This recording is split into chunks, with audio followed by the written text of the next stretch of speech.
Hello, and welcome to the Crypto Beat, where we discuss what's happening right now in the crypto space. My name is Tim Copeland, and I'm the editor in chief of The Block.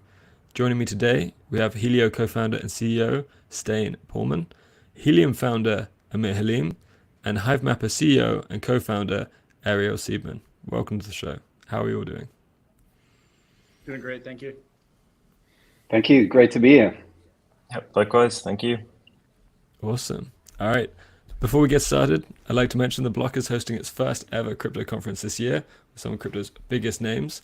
Head to emergence.xyz, use the code TheCryptoBeat, or one word, lowercase, for 20% off. Now, the focus of today's episode is on real world adoption of crypto. We got three people here who are leading projects focused on the Solana blockchain, but primarily focused on bringing that sort of technology to the real world and solving real problems. So, yeah, I guess to start with, I would say that for a long time, crypto sort of existed in a bubble on its own. And there's been a lot of criticism that it's sort of like, what good is this if it, doesn't really do anything in the real world? Where are we in the progress of bringing it into the real world? Who wants to come in on that one? Amir, you should go first because you're like the George Washington of DeepIn. I appreciate that. I think I appreciate that. I don't know my American history that well. Um, I mean, we're better, right? I mean, I think the industry is still has a massive, a very long way to go, really, before I think we could call it, mass adopted beyond just sort of trading and gambling, which is which are fine use cases. I think they're just slightly different than the ones that we're pursuing. So, I think certainly projects, I'm obviously biased, but things like Helium are, I think, easy for consumers to sort of understand, especially the mobile side of Helium. And I think that's kind of important. Like crypto kind of has its own vocabulary, its own language that I don't think people understand. I get this criticism all the time when I post something negative about using an Ethereum L2, and like a bunch of random accounts will jump out of nowhere and say like, how do you not use, XYZ thing? And I'm like, I didn't even know that existed, right? And so there's a lot of inside speak, a lot of, for one of a better way of describing it, I think UX, like user experience, that has to improve. Um, but it's getting there. I mean, compared to where it was 6, 7, 8 years ago when we started this, I think things have definitely changed substantially. So very optimistic about where it's heading, but also, at least for me, very realistic about where it is so far. Cool. And what are the Yeah, biggest? Sure, you want to jump in? yeah. I was gonna add a couple things to that. I think that the culture of the crypto community as a whole, I think, is starting to slowly shift. If you went to within like one of these larger conferences, I remember going to Breakpoint a couple of years ago, and the Deep In folks had like this like tiny little party, and then all of the trading and gambling, as Amir pointed out, there was like these massive parties. And I think if you were to now replicate that at the, let's say, breakpoint that's coming up in Singapore in September, I think what you'll see is that there's a lot more interest even within the crypto community around Deepin, right? Things like Hivemapper, things like Helium, that are bringing crypto technologies and blockchain technologies to a much, much, much wider audience. And quite frankly, is like if things like Hivemapper and Helium and other really important deep projects are not successful, then it really calls into question is like whether or not crypto, which is roughly like a what 2.5 trillion, $3 trillion asset class, will be able to really hit the much larger markets. Things like wireless, things like navigation, and so forth, which are obviously used by billions of people every single day and that represent, just huge revenue streams. And so I think like for the entire crypto community, and that culture, I think that it's really important that we embrace these projects, because I think if they're successful, then crypto as a whole will just be massively more successful.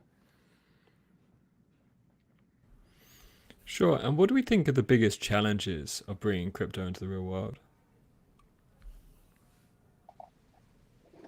I'll take a stab at that. So I think what Amir mentioned around user experience, it's a big deal. For most Web3 applications or crypto applications, you require a wallet, a decentralized wallet like Phantom, where you store your own keys. And I think that concept alone is complicated for a lot of people to understand. So I think it's great to see a lot more embeddable type wallet experiences. So in some cases, crypto is fully hidden. So users might be using an app. They might not be fully aware that they're using the blockchain to complete a transaction. So I think that's a super powerful trend. We at Helio, and sometimes we get confused, Amir, with Helium or also with Helios. But you guys are much bigger than us, so it's great PR for us. But we at Helio, we're focused on payments. So think of us as a platform that makes it really easy for any merchant to drop in a checkout as an alternative way to pay for e-commerce or digital goods, next to credit card checkouts. And what we're really seeing, kind of the inhibitor to growth, is the number of wallets that are adopted. Right, so typically with a Helio checkout, if you're fluent with a Phantom wallet, you can connect your wallet, check out with a single tap of your wallet, and we confirm your transaction in 2 to 3 seconds. You know, how many people are capable or own a wallet, are fluent with that wallet? That's for us, from a payments point of view, one of the biggest constraints in terms of how quickly this can be adopted. But what we're really focused on is integrations in the real world. So together with Solana, we built a plugin for Shopify called Solana Pay. It's used by Ariel as well as Amir to sell the hardware through Shopify. And I think these type of integrations is really what's going to move the needle and drive more adoption. So yeah, always on the lookout for crypto native companies to do more in the real world with real integrations. Interesting. So it sounds like there's a number of elements that are all needed and they all have to work together. And if you're sort of missing one of the parts of the system, it's sort of hard to get to the end goal. For instance, like if you don't have the payment infrastructure that supports crypto natively, or you don't have the end products that have the token incentivizations, then we sort of struggle to get into the real world. Yeah, and for, I guess, Helium and HiveMapper, how do you find a balance of incentives for rewarding real world activities? Like you often see a lot of models that have very like highly inflationary tokens, and then often they struggle when like the inflation leads to low prices, and then they struggle to incentivize people to use whatever they're trying to get them to use. How do you find sustainability here? So I'll take a stab at that. Let me just kind of like add one additional element in terms of the challenges in terms of all deepen projects. But I think that there's a lot of deepen projects that if you were to like, let's say remove the token here for a second out of any given deepen project, I think it needs to start with, okay, relative to all other products in the market that it's attacking, how is this interesting? How is this new? How is this fundamentally differentiated? And if it can't clearly answer that question, then, you know, quite frankly, it doesn't matter if you have a token attached to it, it will not do well ultimately. And so like there's a lot of what I'm starting to see of like just deepen, but we have a token. I was like, okay, that's cool, but like what does it actually do, and how is that fundamentally different than, you know, 1,000 other things that don't have a token attached to it? Now, in terms of your second question, in terms of like the inflationary aspects, look, I think for HiveMapper, the approach that we've taken is that the rewards are dynamic relative to the value that's being created by the contributors, right? So we don't have like a fixed schedule where it's not like, okay, regardless of what value is getting created by the contributors, we're going to emit X number of honey tokens, which is the Hive Mapper token. It is very, very dynamic, and it is dependent upon a whole range of factors, but things like coverage, things like freshness, things about like customers actually using it. So what that does is it really balances, we think in a very appropriate way, what is the value that's getting created versus what's actually going out the door in terms of honey tokens to those contributors. So it's a little bit different, I think, than some of the other projects that have historically done it, but to me, that's kind of helped us achieve that. And even with this approach, we've managed to map about 25% of the global road network in about 18 or 19 months. Sorry, I just wanted to ask a quick follow-up to that. What do you mean dynamic? You mean that the incentive rewards program isn't necessarily always an X equals Y?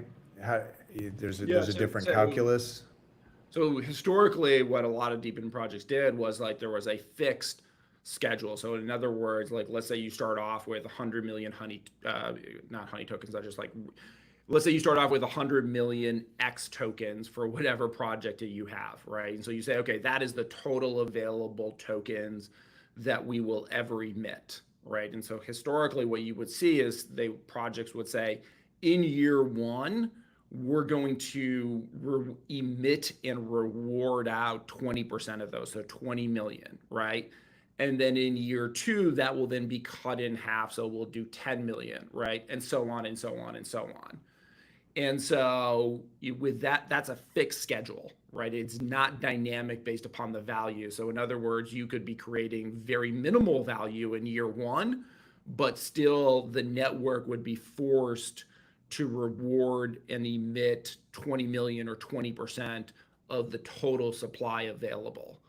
So we took a different approach and we said, no, if the map is actually growing and generating coverage and generating utility and generating freshness for customers, and the customers are using it, then we will reward. And there's obviously like a max amount. And so that's very, very dependent upon, even within your region, whether or not that region is progressing and generating a map that actually has inherent value to customers.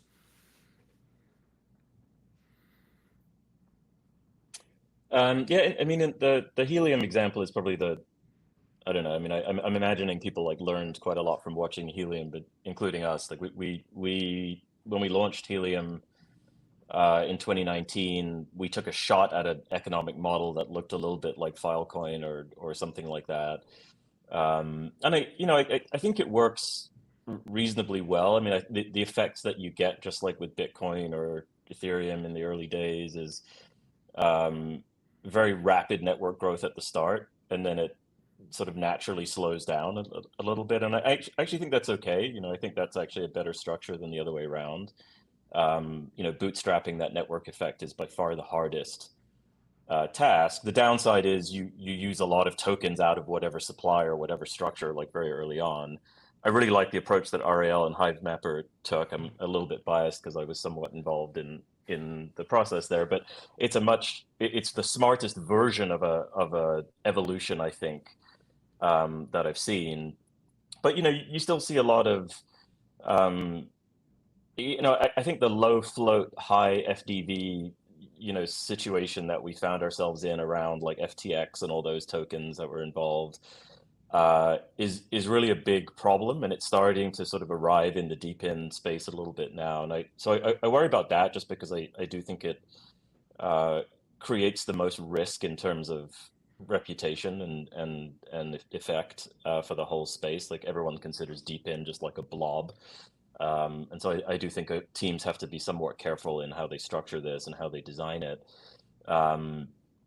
But I mean, I don't think there's a good answer yet. And I think I would love to see more variants of models sort of come to the market beyond kind of the version that we use, which looks like Bitcoin or Filecoin or whatever.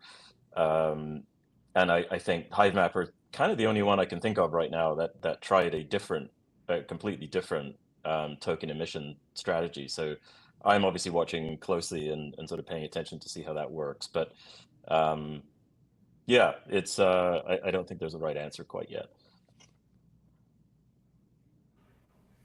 Cool.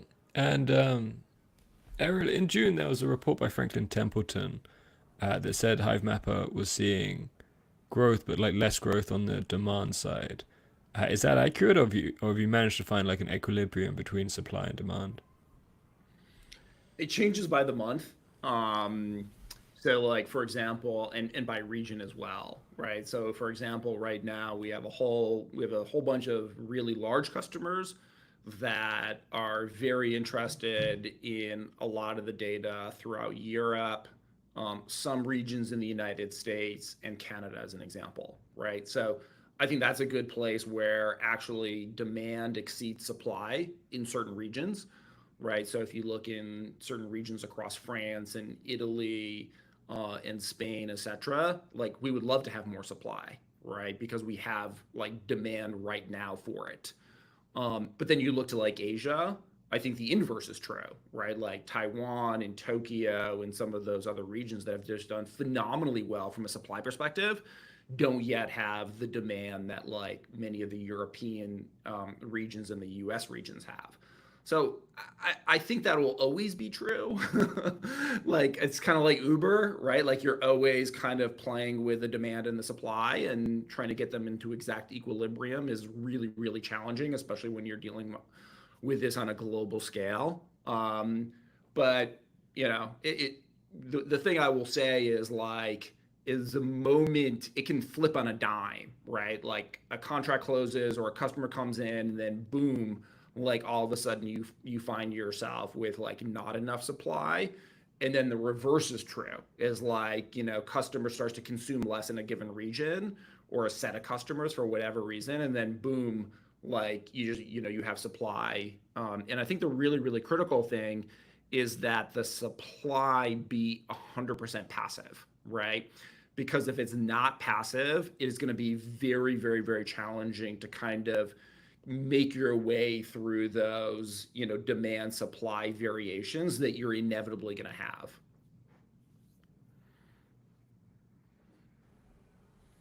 Okay, interesting. Which areas in particular have you found the most uptake, or like where do you think you will see the most growth over the next like 1 to 2 years? In terms of region, so I think there's two answers to that. There's the answer from a region perspective. So in other words, like which geographies, it is definitely the US, Canada to a certain extent as well, and then the EU. The other aspect of this is like if you just take a step back and look at the mapping process, there's really three parts. There's collection. So that's obviously like getting devices on the road that have all the technology that we need and just driving around like they normally do. So that's collection. Then there's processing, and there it's effectively running a whole bunch of various map AI machine learning processes to then extract out the relevant bits of information that actually make up the map, right? Like you're not selling raw imagery for the most part. That doesn't have like the same value as, boom, I could tell you where every single construction roadwork is and like the impact on navigation because there's no longer 3 lanes, there's 1 lane from here to here, all that kind of stuff, right?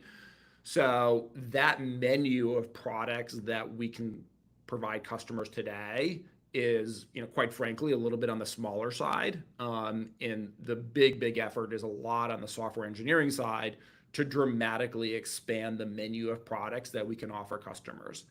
And so that like right now in our customer pipeline is just like a huge number of customers who are like, and I want this, and I want this, and I want that, and I want this, like all very reasonable things.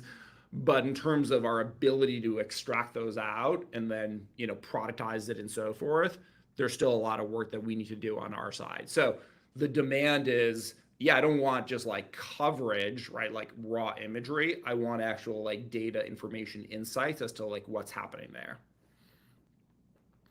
Okay, and what are your plans for like the next sort of 1 to 2 years in terms of growth, strategy, that kind of thing?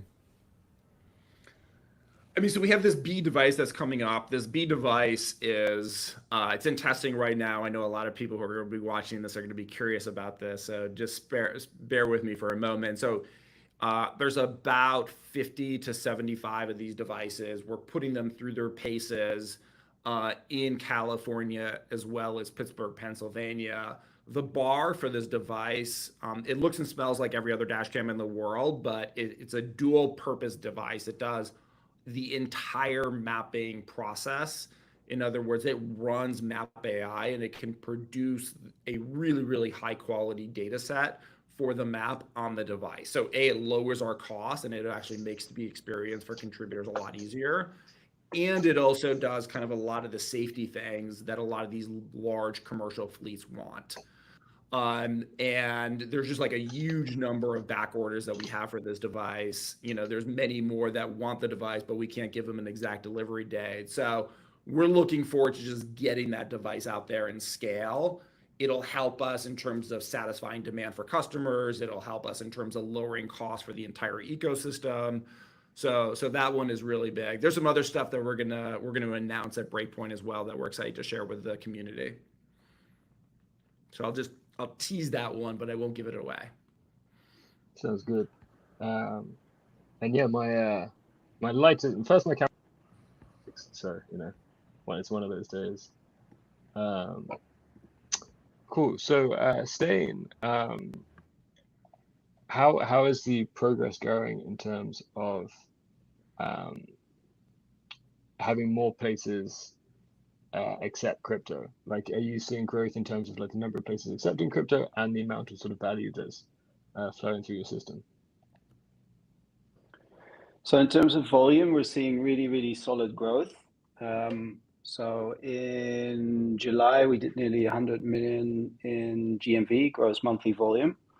And for us, it's really across 4 different use cases. So I think, crypto payments, I'm not the most bullish on point of sales in the physical world, where when you have 1,000 people visit a coffee shop, like how many of those people are going to have a funded crypto wallet that they're willing to pay with is probably a smaller number. And it's also quite difficult to beat, let's say, the Apple Pay experience. So I think in the physical world, the traditional payments work really, really well. But what we're really focused on is online commerce, where of course you can find pockets of communities where folks want to spend with crypto, and it makes a lot of sense. So there's really those 4 use cases. So we've got e-commerce. So you can create a pay link as a creator in a couple of minutes, launch a physical product, accept payment at USDC or hundreds of digital currencies. Or you can install one of those plugins for Shopify, but we also have a plugin for WooCommerce to really sell with crypto alongside traditional payment methods. And then the second area is very much things like digital goods. So if you're selling collectibles, gated content is important for us, very much the kind of creator space. Subscriptions, recurring payments can be difficult on blockchain, but we do have a product for that. But we also see a lot of sort of SaaS apps, and they tend to be Web3 apps. Think of people like Dex Screener, like Bird Eye, like Magic Eden, who will use sort of our one-time payments to sell access to various services that they offer.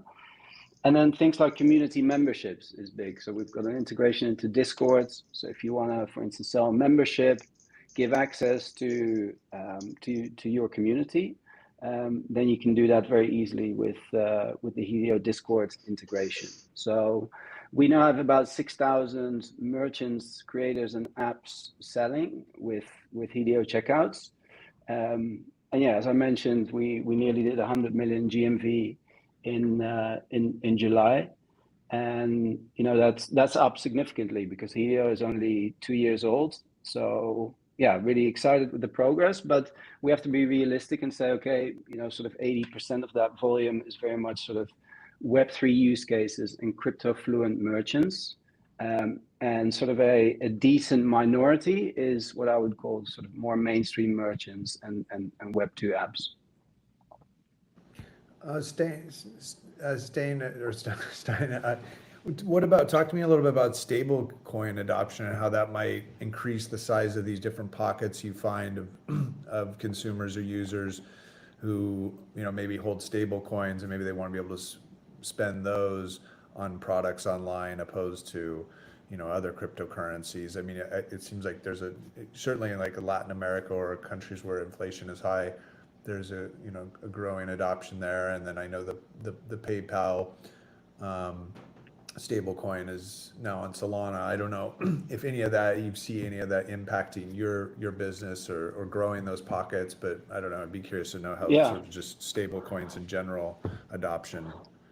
I think adoption of stablecoins is huge, and ultimately that's been the big winner, right? When you think about payments use cases, which applications have done well, it's very much the stablecoins. Up until now, certainly in the Solana ecosystem, it was all USDC, and traditionally we've seen with Helium merchants, 2/3 of payments are settled in USDC, so it's what merchants want. And also big for things like cross-border, like you say. I think PayPal is huge because they're still in the middle of this rollout. But ultimately, I think a player like PayPal coming into this space means that on and off ramps are going to, practically speaking, be free. Because a big argument for using, let's say, crypto for payments is to say, hey, costs are near zero. But the reality is people still need to on and off ramp. So, if you take fees for on and off ramp into consideration, you're not really going to beat per se the 2% that, let's say, Stripe or other payment processors charge. So I think once we get some of these bigger players into the space with their own stablecoins, I can imagine a world where you've got your PayPal app. You can just on ramp from a US dollar to a PYUSD without any fees, then kind of spend it in the crypto economy. And then the merchant on the other side can also off ramp it back to US dollars, without paying any fees. So, that's certainly going to drive adoption and really lower the barriers and kind of deliver on that promise of lower fees. So I see that as very big.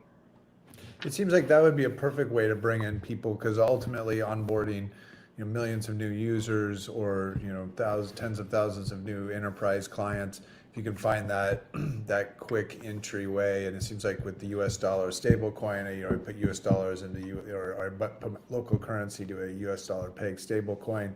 That seems, and then I start using that. That's a nice introduction to people who are not used to crypto or not crypto native to start using a digital currency. What about you other guys?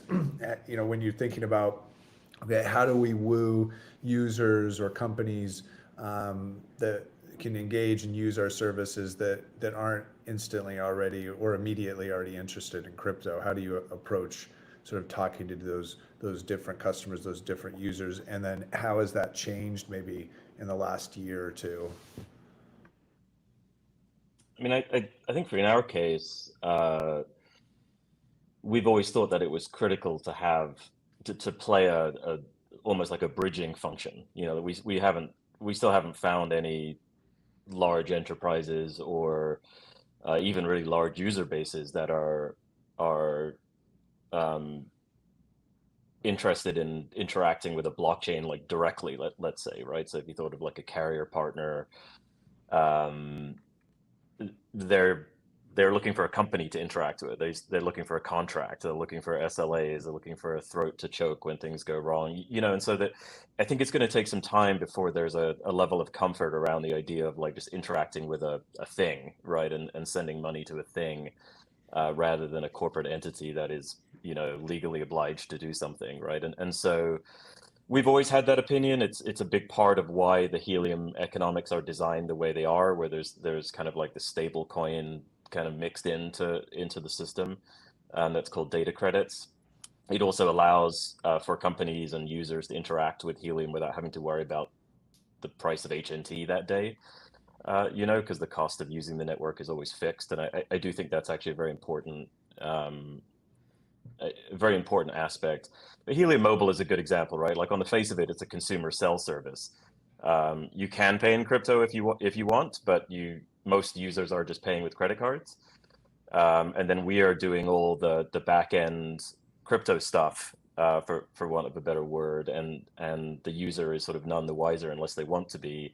And I think for now that's a pretty good medium, I think, until you start to see crypto adopted in something like Apple Pay or Google Pay or something like that. I think it will always be a point of friction, and I kind of have the opinion that one of the functions of the founding teams or the companies that the founding teams create around these protocols can be to, ease some of that friction, right? To like act as like an enabler for users or corporate partners or whatever it is. And so um, I think the work that Helio is doing, for example, is an amazing kind of bridge, where you now have like crypto native payments inside something popular like Shopify.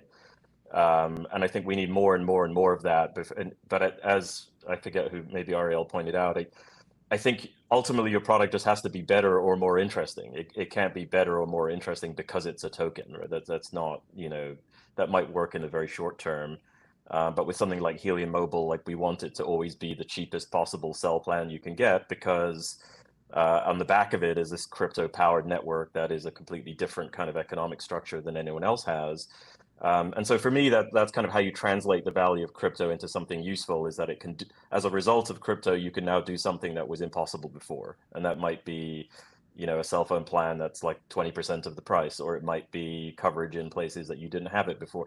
So there has to be some value add to the crypto part of it. Otherwise it's, you're back in sort of the meme coin kind of casino world. And like I said, that's fine. I actually think gambling is a completely legitimate application for blockchains, and probably a pretty big one. Um, but you just have to be cognizant of the fact that like the token on its own in a system like Helium or Hivemapper, especially to a corporate partner, is not compelling in the slightest, right? You have to be adding some value that they can't otherwise get, and I think that part is still probably missing in a lot of crypto projects or the space in general. How does the quality of your coverage compare in areas that already have quite a bit of coverage, and then in terms of how big the market is for people that deal with limited coverage? I mean, I know there's still parts, obviously plenty of parts in the United States where I grew up, like if you don't have Verizon, you really just don't even have coverage. I'm sure there's plenty of remote places around the world that have worse situations, but I'm just kind of curious to know how big that market is, and then a little bit about the quality of your coverage in areas that already have good coverage. I would think of it in two different ways. Like one is being able to add coverage into areas where there's absolutely no coverage.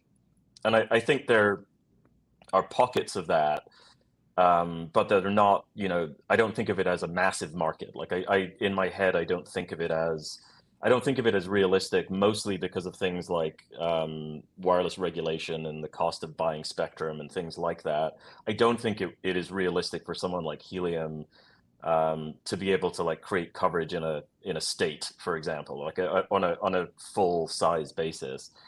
But where I think something like Helium can be extremely meaningful is in the areas where the carriers struggle the most to create coverage, which is indoors primarily. Like it was not obvious to me that almost 90% of cellular data usage occurs indoors. Like you always have this imagination that it's all this like big macro network outside, and there is traffic there. It's just only 10% of it, right? And the rest of it is indoors, and like that's the hardest place for carriers to get coverage, right? So they end up having to partner with a Boingo or someone like us because we have a completely different model for deploying stuff. And so that to me is a decent example of like a thing where I think only a crypto enabled community would be able to really solve that problem. These models where like I share my Wi-Fi and I get access to yours, like I don't think that's that interesting, right? Like that tit for tat sort of model. I think people want the ATM model, right? Where I put this thing here, and if there's a lot of foot traffic, I'm going to get paid for it. And to me, that is a uniquely enabled thing via crypto for lots of different reasons. Um, and so I view that as sort of one of the most interesting places for Helium to add value. I do still think there's going to be those pockets of, especially rural America, where there's just no coverage at all, and you're going to get what looks like a mini WISP or something like that, like a wireless ISP is going to go buy a bunch of hotspots and create coverage that way. And we have seen that. I just think it's going to be less frequent and less common than the inverse, which is going to be coffee shops and strip malls and big retail malls and stuff where it's really difficult to get cell coverage or to put cell towers or small cells or whatever. So it's interesting. I mean, the space evolves like very rapidly. Like now Wi-Fi is the hot thing for like carrier offloading. Um, but I don't know if that will always be true. Like it might evolve into something else. It might change. We're starting to see direct to satellite actually be like a real serious thing, and I'm not sure how that's going to change the market.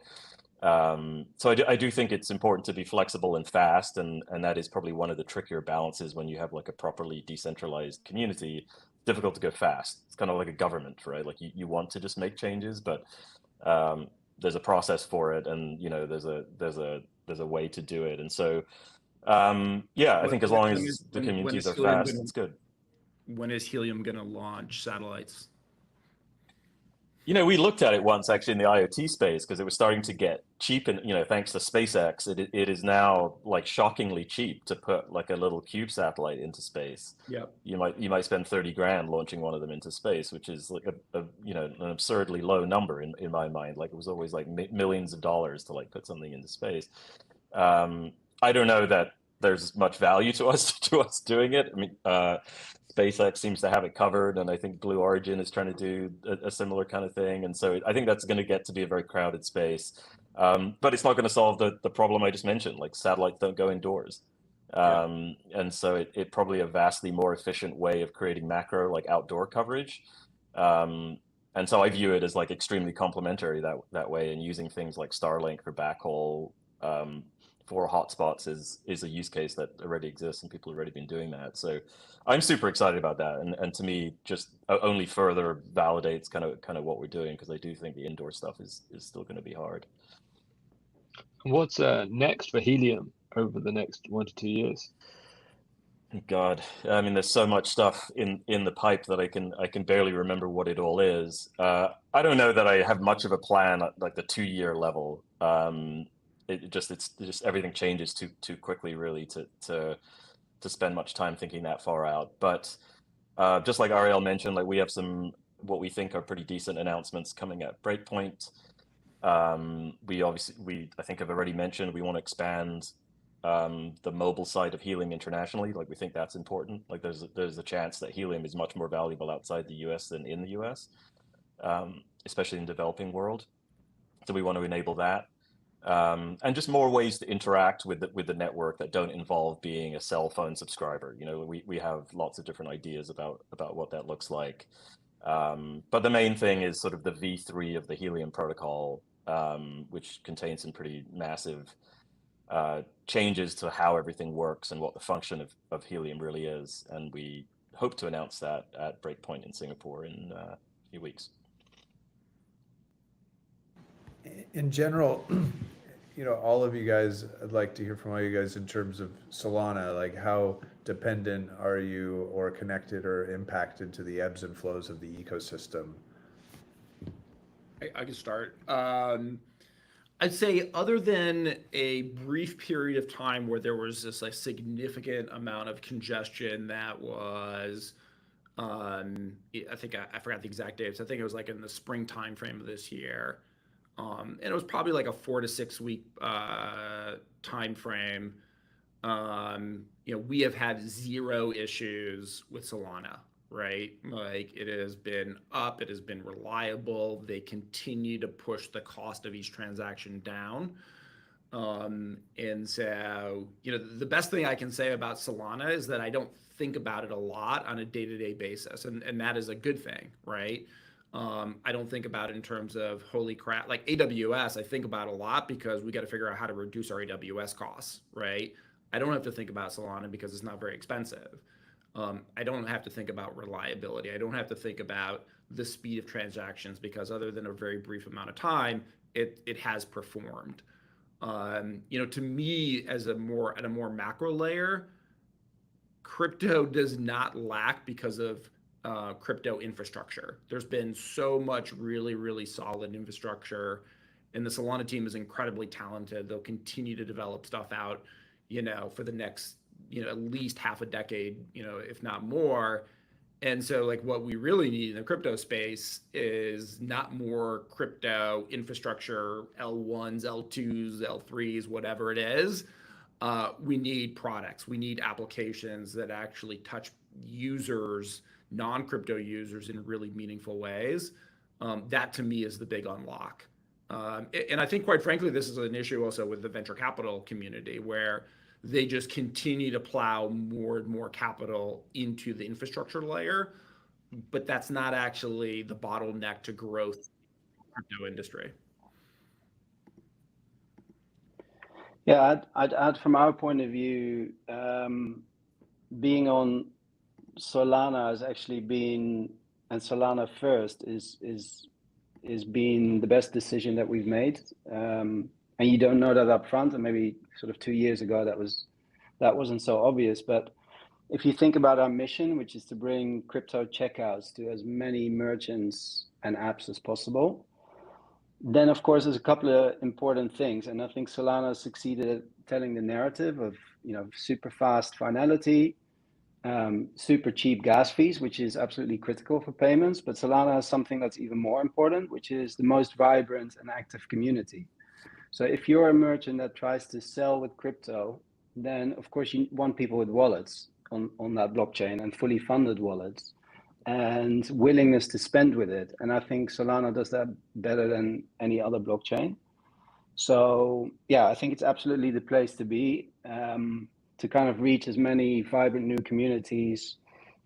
There's been Blinks recently, which is a really cool way to kind of drive commerce on X. We're going to be announcing something really cool around that at Breakpoint. So yeah, I think it's from a payments and kind of commerce point of view, it's the right place to be, I'd say. Yeah, we have a pretty, maybe a relatively unique lens in that we had our own L1 blockchain for quite a while because Solana didn't really exist yet.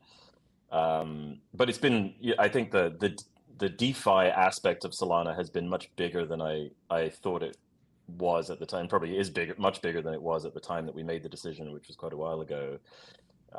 Just massive amounts of activity and sort of composable behavior, which I think is really, really cool. We've known the Solana team for a very long time, like pre-Solana. And I think, it maybe is a strange criteria, but it kind of gives you some level of comfort, like they're not, if you know Anatoly at all, like he is clearly in it on a very long haul and has like a long time horizon for what he's trying to do and direct there. I think it's been great overall. I think there has obviously been the congestion issues that Ariel mentioned. I do worry about fees in the long term. Like as the price of Sol goes up, we end up spending a lot of money on transaction fees throughout Helium. So I have those kinds of concerns, but I know that work is ongoing to fix them. Or at least improve them. And quite frankly, there's, in my opinion, like nothing close in terms of performance, cost, community. If you put the whole package together, I can't think of anything that is in the same ballpark. So very happy with how that's worked out. And I think, as you guys all know, like we made the decision to switch at the most bearish time possible when Sol was like $7 or $8 or something. And so it's been really gratifying and rewarding, I think, to see it grow from there and succeed.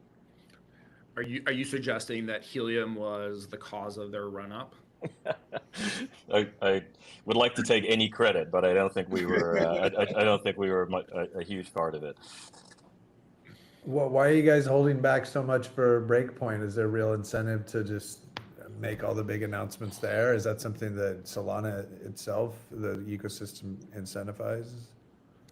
They told us they would pull the plug on us if we. No, that's what I was wondering. They didn't say that. They did not say that. No, I think honestly, I think there's a part of it where it's nice to have events as forcing functions for deliverables.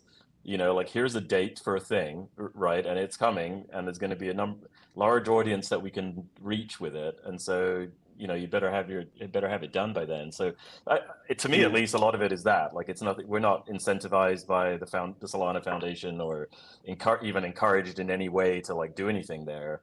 You just know there's going to be a lot of eyeballs on it in the crypto community, and if you're doing something in Q4, like that's probably a pretty good place to talk about it. So I've always used it that way, like just as a good forcing function in terms of time rather than anything else.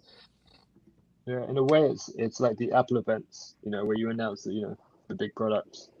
And I was curious, like, what's the vibe in the Solana community leading up to Breakpoint? I've been to a few. Initially, I remember them huge, very buzzy. Then I went to the one right before / as FTX collapsed, and I remember it being quite low energy, and then I think the one or two after picked that back up. Like, what's the vibe going into Breakpoint this year? It's super bullish. We are powering the ticket sales for Breakpoint. So every morning when I have my coffee, I can see on the dashboard tickets ticking up. It's going to be the busiest Breakpoint to date. A lot of people, buying with their crypto as well. Almost half, which is, we've been doing this for the third year now. I think in year one in Lisbon, it was less than 20% of people buying with crypto.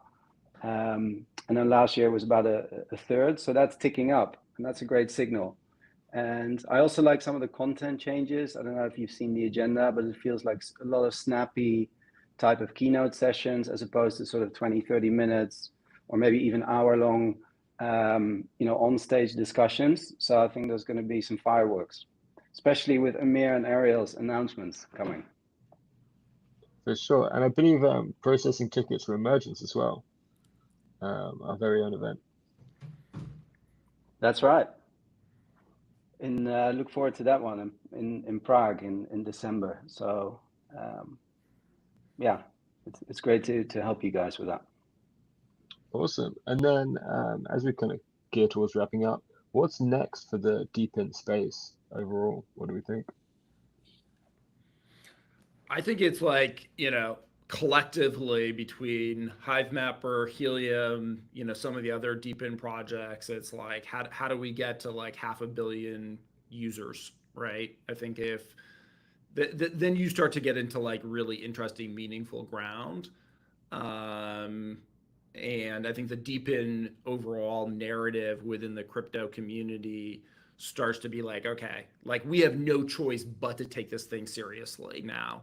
And we're being forced to because it's so damn big and it's so damn real. So I don't know exactly when that'll happen, but it will happen in the next couple of years. Yeah, I mean, I think that's right. And also, I would personally just love to see more innovation in some of the ideas or some of the spaces that are being tackled. Like there's a lot of Helium clones, and I kind of get why, but it's also I think there's such a big space out there to explore that I would love for people to start exploring it in different ways. And like HiveMapper is one good example of that.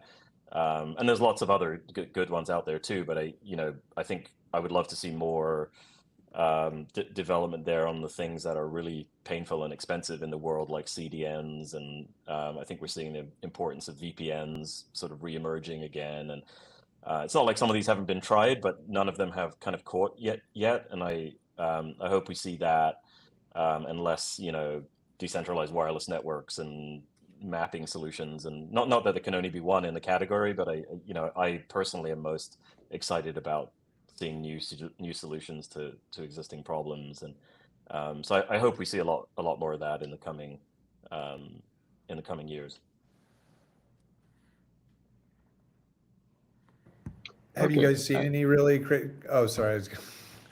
I just wanted to ask if you talked about new things. I was just wondering, has there been any sort of crazy or super interesting things to emerge in the deep in space in recent months that kind of caught you guys by surprise at all? I've been super interested in grass, actually. I know there's a lot of fuss about the point farming token system, and just full disclosure, like I am an early investor in grass. But it's a type of problem that I think is a really interesting one to try and solve. And having like this very disparate geographic view of the internet, I think is really valuable. Like people used to come and ask us back in the IoT days of Helium, can we use your hotspot network as a way to query like Amazon stock levels, basically, right? Like if you go to Amazon.com in different parts of the country with different zip codes, you can kind of get a sense of what they're keeping in what warehouses where based on the shipping speed. And that's just not a thing I'd ever thought about, right? Like I had no clue that was a thing that was valuable or useful. It's sort of obvious in hindsight.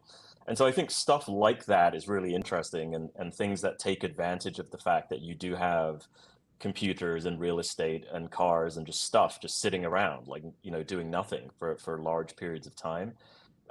As Ariel mentioned, like the more of these things that are passive, that don't require like significant commitment in order to to execute on, I think are going to be wildly successful. Whether grass is the solution or not, I think it's a really interesting approach to the space or the problem. But yeah, I mean, if you think about it, we do have houses, cars, stuff that just sits around, like compute power that is always just sort of sitting idle. And the more that can be sort of used in a useful way, the better, I think. And so I'm excited by stuff like that.